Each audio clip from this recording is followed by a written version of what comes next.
You had one job, O'Neill. One job. The other Rangers wouldn't let it go. Wouldn't let Specialist Brian O'Neill forget. Keep the famous guy alive. That's it. That's all you had to do. The rest of us? We're nobodies. We die, who cares? Another name on a wall. Another folded flag. Another forgotten soldier. But Pat Tillman? The NFL star? The guy who gave up $3.6 million to join the Army? The guy who was on every magazine cover, every news channel, every goddamn poster about patriotism. That guy? You were supposed to keep him alive. And you failed. Brian O'Neill sat in the mess hall at Bagram Airfield, Afghanistan. 23 years old. Army Ranger. 2nd Battalion, 75th Ranger Regiment. 3 days since April 22, 2004. 3 days since Pat Tillman died. 3 days since the most famous soldier in America, maybe the most famous since Elvis, was killed in action. And Brian had been right there, right next to him, when it happened. You had one job, Sergeant Rodriguez said again. Not angry, just disappointed. Like Brian had failed a test. Let down the whole class. I tried, Brian started. Not hard enough, apparently, because Tillman's dead. And you're sitting here eating scrambled eggs. Brian put down his fork. Couldn't eat anyway. Hadn't been able to eat for 3 days. Every time he closed his eyes, he saw it. Saw Pat. Saw the blood. Heard the screaming. Heard Pat Tillman's last words. I'm Pat fucking Tillman. Screaming his own name. Trying to identify himself. Trying to make them stop shooting. It hadn't worked. But Brian couldn't tell anyone what really happened. Because the official story, the story command was telling the media, the story they'd written in their reports, the story they'd ordered Brian to confirm, was a lie. The official story: Pat Tillman died heroically fighting Taliban forces. Enemy fire. Ambush. Killed in action. Silver Star recommended. The truth: Pat Tillman was killed by his own men. American bullets. Friendly fire. A catastrophic mistake that should never have happened. And command wanted Brian to lie about it. You were right there. The investigators had told Brian the day before. You're the primary witness. You saw what happened. Yes, sir. I saw everything. And you saw enemy fighters? Taliban? Shooting at your position? No, sir. I saw our own guys shooting at us. I tried to signal them. Pat tried to signal them. They kept shooting. You're confused, Specialist. You were in combat. Things happen fast. It's easy to get disoriented. I'm not confused, sir. I know exactly what I saw. The official report says enemy fire. That's what happened. Understand? Brian understood. He understood that the Army didn't want the truth. Because the truth was embarrassing. The truth was that the most famous soldier in America, the poster boy for post-9/11 patriotism, had been killed by his own guys. That didn't fit the narrative, didn't support the war effort, didn't inspire recruitment. So they were going to lie, and they wanted Brian to help them. But Brian couldn't do it, couldn't lie. Not about this, not about Pat. Because Pat Tillman had given up everything to serve, had walked away from fame and fortune to be a Ranger, had believed in something bigger than himself. And now the Army was going to turn his death into propaganda. Into a lie, into something Pat would have hated. Brian looked at Sergeant Rodriguez, at the other Rangers who were staring at him, judging him, blaming him. You had one job. Yeah, Brian had failed to save Pat Tillman's life, but he could still save something else. He could save Pat's legacy by telling the truth, no matter what it cost, even if every Ranger in the battalion turned against him. Even if the Army destroyed his career, even if he became the most hated soldier in the military, because Pat Tillman had given up $3.6 million for the truth. The least Brian could do was risk everything to honor that sacrifice. Before we continue, make sure to subscribe to Army Story so you never miss these true tales of courage and truth. Tell us in the comments, where are you watching from? And have you ever had to choose between loyalty and honesty? American Football Military Medal, May 2002. Arizona. Pat Tillman sat across from his agent. 25 years old. NFL safety. Arizona Cardinals. Rising star. On the table, a contract. 3 years. $3.6 million. This is a good offer, Pat, his agent said. Cardinals want to keep you. You sign this, you're set for years. Pat stared at the contract, at the number, at the zeros. $3.6 million. For playing football, for being famous, for living the dream. But it was May 2002, 8 months after September 11th, 8 months after the towers fell, 8 months after everything changed. And Pat couldn't stop thinking about it. I'm not signing, Pat said. What? Pat, this is… I'm joining the Army. His agent stared at him. You're what? The Army. I'm enlisting. I talked to my brother Kevin. We're both going. Together. Pat, you're an NFL player. You make millions. You're famous. You can't just… Yes, I can. And I am. This is about 9/11? Pat, there are other ways to serve. Donate money. Do PSAs. Visit troops. You don't have to. I have to, Pat said firmly. I can't sit in a stadium playing games while other people are fighting. I can't take millions of dollars while guys my age are dying. It has to mean something. My life has to mean something more than football. Pat's agent tried to argue, tried to convince him, but Pat's mind was made up. He turned down $3.6 million, walked away from the NFL, from fame, from comfort, and enlisted in the Army as a private, starting from the bottom. He and his brother Kevin went to basic training together, then Ranger School, then the 75th Ranger Regiment. No special treatment, no celebrity privileges, just another Ranger. Except Pat wasn't just another Ranger, because the media found out. And suddenly Pat Tillman became the most famous soldier in America, the NFL star who gave up millions to serve, the patriot, the hero, the symbol of post-9/11 sacrifice. Pat hated it, hated the attention, hated the media, hated being treated differently. I'm not a hero, Pat told reporters. I'm just doing my job, like every other soldier. But America didn't see it that way.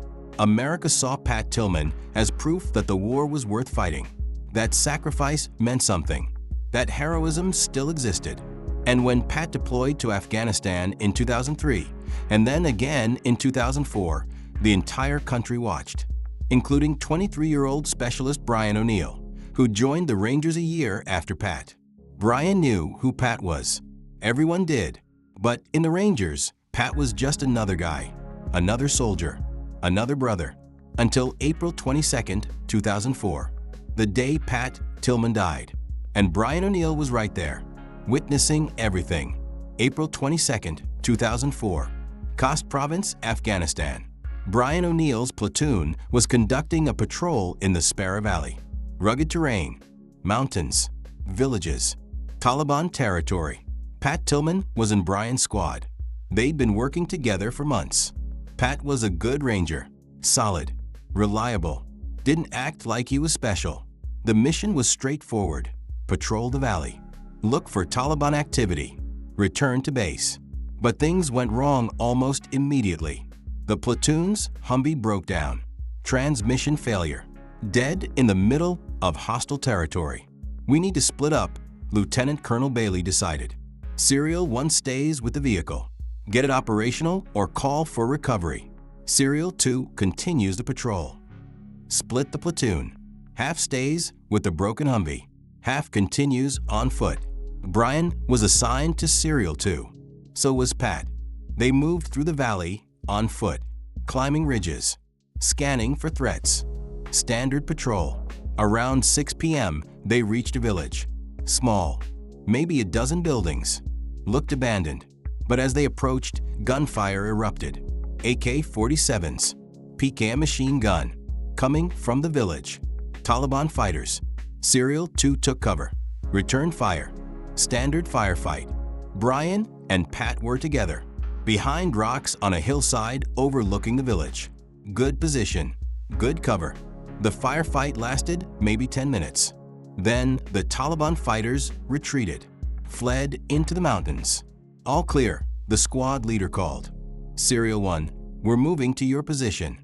Serial 1, the half of the platoon with the broken Humvee, was about a kilometer away, up the valley. Serial 2 started moving toward them.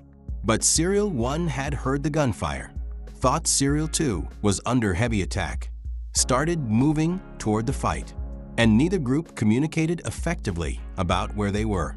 Brian and Pat were climbing up a wash, a dried riverbed between rocky ridges, moving towards Serial 1's position. Then the shooting started again, but not from a village, from above, from the ridges. "Contact," someone screamed. Brian and Pat dove for cover, behind rocks, in the wash. Bullets were snapping overhead, hitting all around them. Close, too close. Brian looked up, trying to see where the fire was coming from. And then he saw them. American uniforms, American weapons, American Rangers. Serial 1, shooting at Serial 2. Friendly fire. Ceasefire. Brian screamed. Friendlies. Ceasefire. Pat stood up, waving his arms, trying to make himself visible. Ceasefire. We're friendlies. The shooting continued. Pat waved harder, screamed louder. I'm Pat fucking Tillman. Using his name, his fame, the one thing everyone knew about him, hoping it would make them stop. Brian saw Pat's body armor spark. Hit. Once. Twice.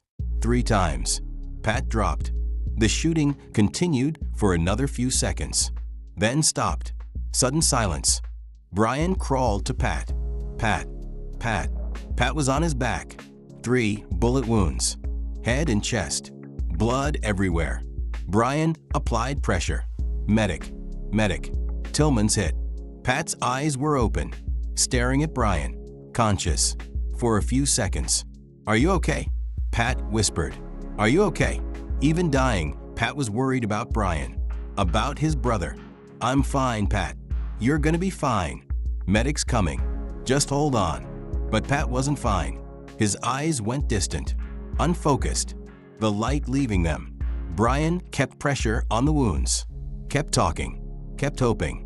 But Pat Tillman was already dead, killed by American bullets, by his own guys, by the Rangers he'd sacrificed everything to serve with. At 27 years old, $3.6 million, NFL career, fame, future, all given up to serve, and killed by the people he was serving with. Brian knelt there, hands covered in Pat's blood, unable to process what had just happened. The most famous soldier in America, dead, killed by friendly fire. And Brian had been right there, unable to stop it, unable to save him. You had one job. The thought entered Brian's mind immediately. Unwanted, cruel. You were right next to him. You were supposed to protect him, and you failed. But there was nothing Brian could have done. The bullets had come too fast, too many, too accurate. Nobody could have saved Pat Tillman, not from his own guys. Within an hour of Pat's death, command took control of the scene. Officers arrived, investigators, people Brian had never seen before. They secured Pat's body, bagged his equipment, collected evidence, and then they started burning things. Brian watched as officers took Pat's body armor, bullet-riddled, blood-stained, and burned it. Why are you doing that? Brian asked a sergeant. Orders. Biohazard protocol. That's not protocol. We preserve equipment for investigation. 4. New orders. Everything burns. Brian knew why. The bullet holes in Pat's armor were American caliber, 5.56 millimeters, M4 rifles. The same weapons the Rangers carried. Physical evidence of friendly fire. Evidence the Army didn't want anyone to examine, so they destroyed it. Within hours of Pat's death. The next day, investigators interviewed Brian. Specialist O'Neill, we need your account of what happened. Brian told them everything. The patrol, the split, the friendly fire, Pat's death. So you're saying it was friendly fire? American bullets? Yes, sir. I saw our guys shooting at us from a ridge. Serial 1 mistook us for Taliban. The investigators wrote notes, asked more questions, then left. 2 days later, they came back. Specialist O'Neill, we've completed our initial investigation. The findings indicate that Corporal Tillman was killed by enemy fire. Taliban fighters. Ambush. Brian stared at them. That's not what happened. That's the conclusion of the investigation. But I was there. I told you what I saw. It was friendly fire. Our own guys. You were in combat, specialist. Things happen fast. It's easy to get confused, to misremember in the chaos. I'm not confused. I know what I saw. The official report says enemy fire. That's what will be released to the media. That's what will be told to Corporal Tillman's family. Brian felt cold. You're going to lie? To his family, we're reporting the facts as determined by the investigation. The investigation is wrong. The lead investigator leaned forward. Specialist O'Neill, I need you to understand something. Corporal Tillman was the most visible soldier in the U.S. military. His death is national news. The story of how he died matters. It matters to morale. It matters to recruitment. It matters to the war effort. If we say he was killed by friendly fire, by mistake, what message does that send? That we're incompetent? That we kill our own guys? That Pat Tillman died for nothing? No. We're going to say he died heroically, fighting the enemy, defending his brothers, the way a hero should die. And you're going to confirm that story when asked. Understood? Brian understood. He understood perfectly. The Army was going to lie. To Pat's family, to America, to everyone. And they wanted Brian to help them do it. I won't lie, Brian said quietly. You won't have to lie. You'll just confirm the official report. Enemy fire. That's all. But that is a lie. That's an order, specialist. Brian left the tent, feeling sick, feeling trapped. They were going to lie about Pat's death, turn it into propaganda, into a recruitment tool, into something Pat would have hated. And Brian was the only one who knew the truth, the only witness they couldn't silence, unless he stayed silent himself. 3 years passed. 2004, 2005, 2006. Brian O'Neill left the Army in 2005. Honorable discharge. Returned to civilian life. But he couldn't escape Pat Tillman's death. The Army's lie had become the official story. Pat Tillman, American hero, killed by enemy fire. Silver Star awarded. Memorial services, tributes, documentaries, all based on a lie. Pat's family, his mother Mary, his father Patrick, his widow Marie, believed the Army story. Believed Pat had died fighting Taliban. Believed the Silver Star was earned. They didn't know the truth, because Brian had stayed silent. You had one job. The words haunted Brian. Every day, every night, every time he thought about Pat. You were supposed to save him, and you failed. You were supposed to tell the truth, and you stayed silent. You failed twice. Brian tried to move on, got a job, tried to build a normal life. But every time he saw news about Pat Tillman, every tribute, every memorial, every mention of the hero killed by Taliban, Brian felt the guilt crushing him. He'd failed to save Pat's life. That wasn't his fault. The bullets had come too fast. But he'd also failed to save Pat's truth. And that was his fault, because he'd chosen silence over honesty. In 2006, reporters started asking questions, investigating Pat's death, finding inconsistencies in the official story. The Army was forced to admit Pat Tillman had been killed by friendly fire, not enemy fire. The Silver Star was quietly downgraded, the hero's story quietly corrected. But the damage was done. Pat's family felt betrayed, lied to. For 2 years, they'd believed a false story. Mary Tillman, Pat's mother, demanded answers, demanded to know who knew the truth and when. And Brian O'Neill's name came up, the soldier who'd been right next to Pat when he died, the primary witness. In early 2007, the House Committee on Oversight and Government Reform announced hearings into Pat Tillman's death. Brian received a subpoena. He was being called to testify before Congress, to tell the truth, under oath, in front of the world. And Brian had to make a choice. Tell the Army's story. Protect the institution. protect his career, protect himself, or tell the truth, expose the lie, honor Pat, and face the consequences. For 3 years, Brian had lived with guilt, with the knowledge that he'd failed Pat twice, failed to save his life, failed to tell his truth. But now he had a chance to make it right, to do what he should have done 3 years ago, tell the truth, no matter what it cost. March 2007, 1 week before the congressional hearing, Brian received a visit from Army officers, 2 colonels, official business, Specialist O'Neill. "I'm not in the Army anymore," Brian said. "It's just Brian." "Mr. O'Neill, then, we're here about the upcoming testimony. We need to discuss what you're going to say." "I'm going to tell the truth." The colonels exchanged looks. "We understand you have strong feelings about Corporal Tillman's death. We all do. It was a tragedy, but you need to understand the bigger picture." "What bigger picture?" "The war effort, morale, public perception. Pat Tillman became a symbol of sacrifice, of patriotism, of American values. If you go before Congress and say the Army lied about his death, if you make this into a scandal, you're not just hurting the Army, you're hurting Pat's legacy. You're turning him from a hero into a victim, into a cautionary tale, into a symbol of military incompetence instead of military excellence. Is that what you want? To destroy everything Pat stood for?" Brian thought about that, about Pat, about what he'd want. And Brian knew the answer. Pat stood for truth, Brian said. He gave up $3.6 million because he believed in serving something bigger than himself, something real, something honest.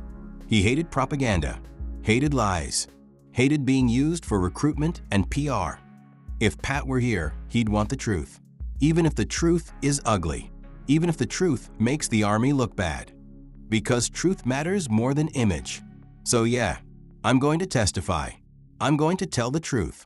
And if that hurts the Army's reputation, that's the Army's fault for lying in the first place. The colonels tried to argue, tried to convince Brian, tried to threaten him. "You'll be ostracized. No Ranger will ever speak to you again.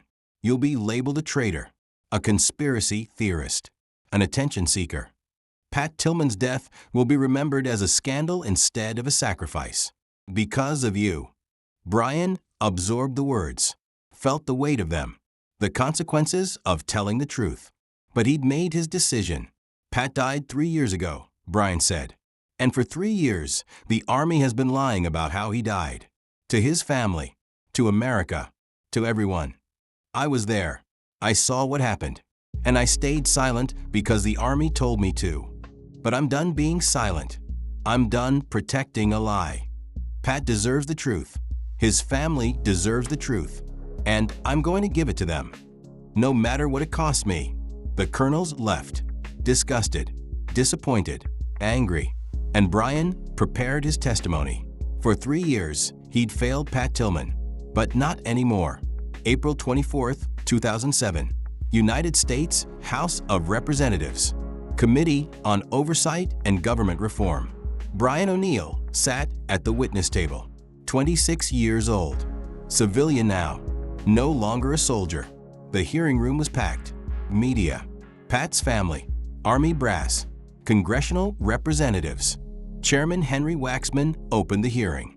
"We're here to determine the facts surrounding the death of Corporal Pat Tillman and the circumstances of how his family was misled about those facts." "Mr. O'Neill, you were with Corporal Tillman when he died. Can you describe what happened?" Brian took a breath. 3 years of silence, 3 years of guilt, 3 years of protecting a lie. No more. April 22, 2004, Afghanistan. Our platoon was split. 2 serials. Pat and I were in Serial 2. We took contact from Taliban in a village. Returned fire. Taliban retreated.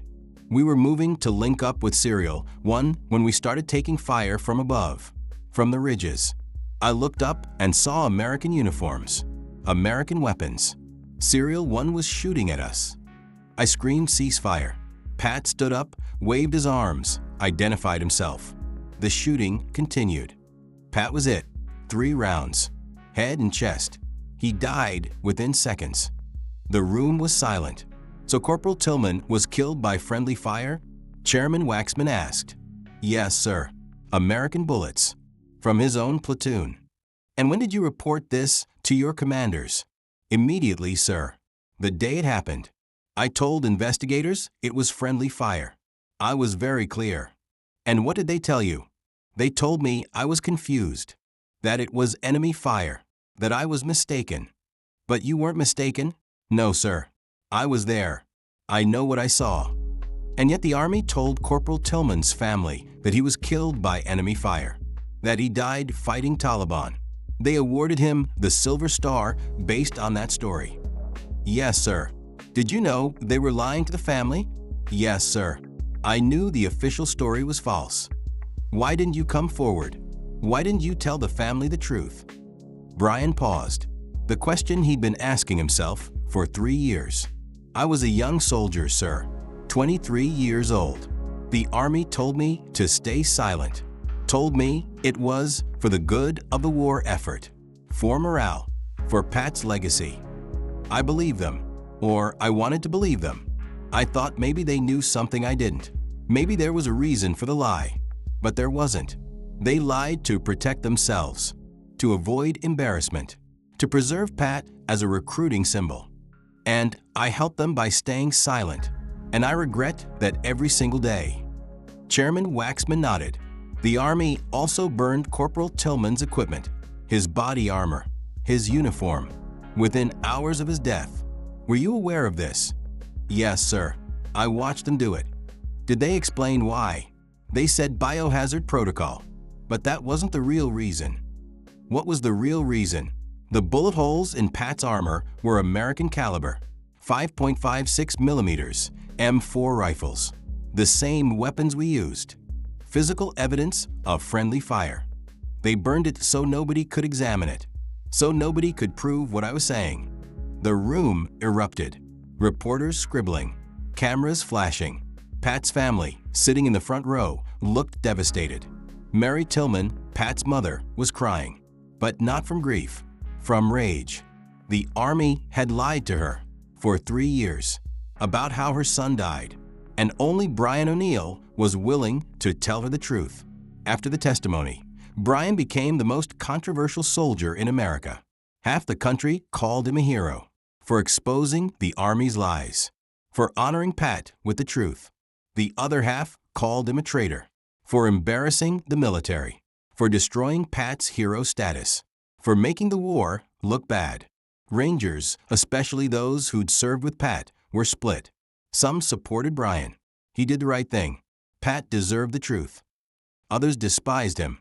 He made us all look incompetent, made Pat's death meaningless. He should have kept his mouth shut. You had one job, took on new meaning. You were supposed to protect the famous guy. You failed. Now you're supposed to protect his memory. And you failed again. Brian received threats, hate mail, death threats from people who thought he was dishonoring Pat. But he also received support from Pat's family, from truth seekers, from people who believed honesty mattered more than convenient fiction. The Army conducted new investigations, confirmed Brian's testimony, admitted the cover-up. Several officers were reprimanded. The Silver Star was officially downgraded. The lies were exposed. But the damage was done. Pat Tillman's death, which should have been a tragic mistake, had become a national scandal. And Brian O'Neill was at the center of it. You destroyed Pat's legacy, people told him.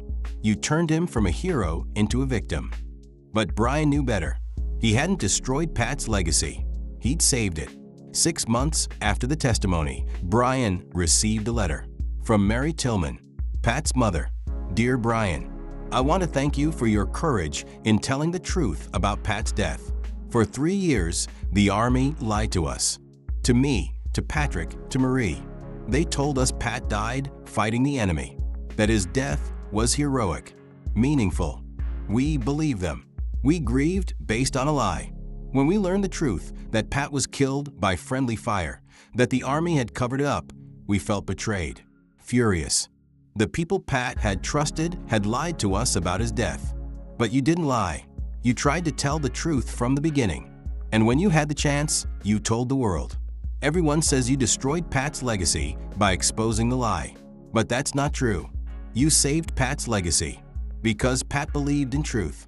He hated propaganda. He hated being used for PR. He hated lies. If Pat were here, he'd want the truth. Even if the truth was ugly. Even if the truth made him look like a victim instead of a hero. Because Pat was never about being a hero. He was about doing what was right and telling the truth, even when the truth is hard. That's what's right. You failed to save Pat's life, but you saved something more important. You saved his integrity, his principles, his belief that truth matters more than convenient fiction. Thank you, Brian, for being the only one with the courage to honor Pat the way he deserved to be honored. With honesty, with love. Mary Tillman. Brian read the letter 3 times, tears streaming down his face. For 3 years, he'd believed he'd failed Pat Tillman, failed to save his life, failed to tell his truth. But Mary was right. Brian hadn't destroyed Pat's legacy. He'd saved it by doing the one thing Pat would have done, telling the truth, no matter the cost. Brian O'Neill today is 43 years old, lives quietly, rarely gives interviews. He left the Army in 2005, never went back. The Rangers, his brothers, had turned on him after the testimony. Some supported him, most didn't. Pat Tillman's death remains controversial. Some call him a hero, others call him a victim. Everyone remembers his sacrifice, the $3.6 million he gave up to serve. But they also remember the lie, the cover-up, the Army's betrayal of one of their own. Brian carries guilt, not for telling the truth, but for waiting 3 years to do it. I should have spoken up immediately, Brian says. I should have told Pat's family the truth the day after he died. Instead, I protected the Army's lie for 3 years. That's my failure. Not that I couldn't save Pat's life, that I didn't save his truth sooner. But Pat's family doesn't see it that way. They're grateful to Brian, the only soldier who was willing to tell them the truth. Everyone else lied to us, Mary Tillman says. Brian was the only one with the courage to be honest. On Brian's wall, he keeps a photograph. Pat Tillman in Ranger gear, smiling, confident, ready for whatever came next. Below it, a quote from Pat himself. Somewhere inside, we hear a voice. It leads us in the direction of the person we wish to become. But it is up to us whether or not to follow. Brian followed that voice. Eventually, after 3 years of silence, he told the truth, exposed the lie, saved Pat's legacy, not by protecting the hero narrative, but by honoring Pat's principles, truth, integrity, service above self. Brian O'Neill failed to save Pat Tillman's life, but he saved Pat Tillman's soul. Sometimes saving someone's legacy matters more than saving their life. Sometimes telling the truth is harder than facing bullets. Brian O'Neill's story teaches us that truth matters more than convenient fiction. Honoring someone means respecting what they believed in. Loyalty to principles trumps loyalty to institutions. Silence in the face of lies is its own kind of betrayal. Courage isn't just physical, it's moral. Real heroes want truth, not propaganda. You had one job, took on new meaning. Tell the truth. To the military, Pat Tillman gave up $3.6 million to serve. He believed in something bigger than himself. He trusted the Army to honor that sacrifice. Instead, the Army lied about his death, burned the evidence, threatened the witnesses, turned his death into propaganda. Brian O'Neill was the only one who refused to lie, the only one who honored Pat the way he deserved, with truth. To Pat Tillman's family, your son, your husband, your brother believed in truth, in integrity, in doing what was right even when it was hard. Brian O'Neill honored that belief. He told the truth when everyone else lied. He saved Pat's legacy, not by protecting a false hero story, but by ensuring Pat's principles lived on. To everyone watching, Pat Tillman is remembered today not because he was perfect, not because he was a flawless hero, but because he was real. He gave up millions to serve. He died in a tragic friendly fire incident. The Army covered it up, and Brian O'Neill exposed the truth. That's Pat's real legacy. Not propaganda, not hero worship, but truth. If this story moved you, salute in the comments below. Subscribe to Army Story for more stories about courage, truth, and the cost of honesty. To Brian O'Neill, you didn't fail Pat Tillman.